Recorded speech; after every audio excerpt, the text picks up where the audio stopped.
మీరు బంగారం తాకట్టు పెట్టి ఆ బంగారం డబ్బులు కట్టలేక ఇబ్బంది పడుతున్నారా? ఆచారి గోల్డ్ వాళ్ళు మీ బంగారం కొని మీ లోన్ తీర్చి మిగిలిన డబ్బులు మీకు ఇచ్చేస్తారు. ఇంకెందుకు ఆలస్యం?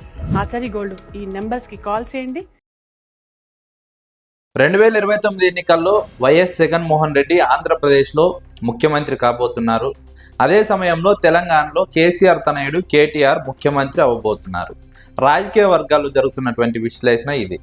వైఎస్ జగన్మోహన్ రెడ్డి ఇప్పటికే కూటమి ప్రభుత్వ వైఫల్యాలను ప్రజల్లోకి బలంగా తీసుకెళ్తున్నారు. దీంతో పాటుగా వైఎస్ జగన్మోహన్ రెడ్డికి గత ఎన్నికల్లో వచ్చినటువంటి ఓటింగ్ శాతాన్ని, తెలుగుదేశం పార్టీకి ఉన్నటువంటి ఓటింగ్ శాతాన్ని బేరీజు వేసుకున్నప్పుడు వైఎస్ జగన్మోహన్ రెడ్డి ఈ 4 ఏళ్లు పోరాడితే అధికారంలోకి రావడం చాలా సులువు అన్నది రాజకీయ విశ్లేషకుల అభిప్రాయం. అదే సమయంలో తెలంగాణలో కూడా కేటీఆర్ సీఎం అవడానికి చాలా అవకాశాలు ఉన్నాయి.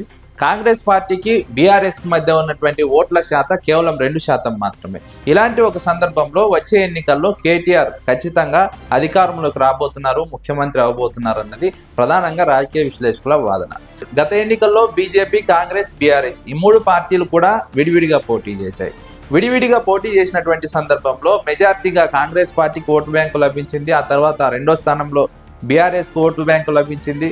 3వ స్థానంలో బీజేపీ ఉంది. ఒకవేళ బీజేపీ, బీఆర్ఎస్ కనుక పొత్తు పెట్టుకుంటే ఇంకా భారీ మెజార్టీతో తెలంగాణలో కేటీఆర్ ముఖ్యమంత్రి కాబోతున్నారు. లేదంటే సింగిల్గా పోటీ చేసిన కేటీఆర్ అధికారంలోకి రాబోతున్నారు అన్నది రాజకీయ విశ్లేషకుల అంచనా. ఎందుకంటే ఆంధ్రప్రదేశ్ పరిస్థితులను, తెలంగాణ పరిస్థితులను పోల్చి చూసినప్పుడు ఇక్కడ ఉన్నటువంటి అధికార పార్టీల వ్యవహార శైలి, పనితీరు, ప్రజలకు ఇచ్చినటువంటి హామీలు, వాటి అమలు ఇవన్నీ పరిశీలించినప్పుడు ఆంధ్ర, తెలంగాణలో ఇంచుమించు ఒకే పరిస్థితి కనిపిస్తోంది.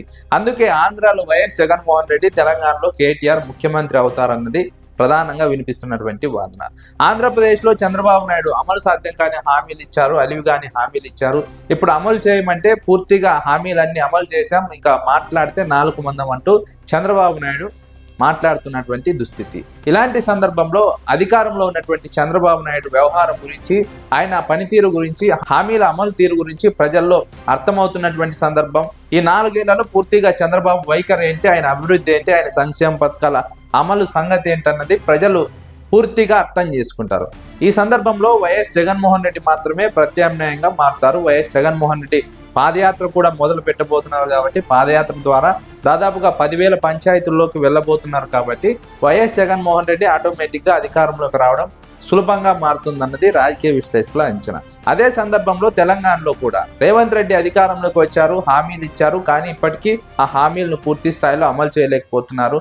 కేవలం టీఆర్ఎస్ పైన ఆరోపణలు, విమర్శలు, దీంతోనే కాలం వెలుగుస్తున్నటువంటి సందర్భంలో తెలంగాణలో కూడా రేవంత్ రెడ్డి ప్రభుత్వం పైన ప్రజల్లో వ్యతిరేకత పెరిగింది. రైతులకు ఇచ్చినటువంటి హామీ ఇవ్వలేదు, నిరుద్యోగులకు ఇచ్చినటువంటి హామీలు నెరవేరలేదు.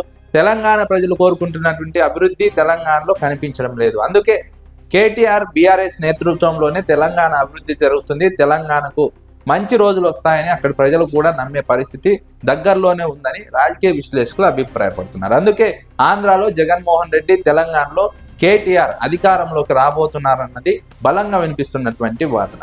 ఆంధ్రప్రదేశ్లో తెలుగుదేశం పార్టీ అధికారంలో ఉంది, తెలంగాణలో కాంగ్రెస్ పార్టీ అధికారంలో ఉంది. కానీ తెలంగాణలో ఉన్నది కాంగ్రెస్ పార్టీ కాదు, తెలుగుదేశం పార్టీకి బి టీం అన్నది బీఆర్ఎస్ నేతల వాదన. ఎందుకంటే రేవంత్ రెడ్డి చంద్రబాబు నాయుడు శిష్యుడు, సుదీర్ఘకాలం చంద్రబాబు నాయుడు వద్ద పనిచేశారు.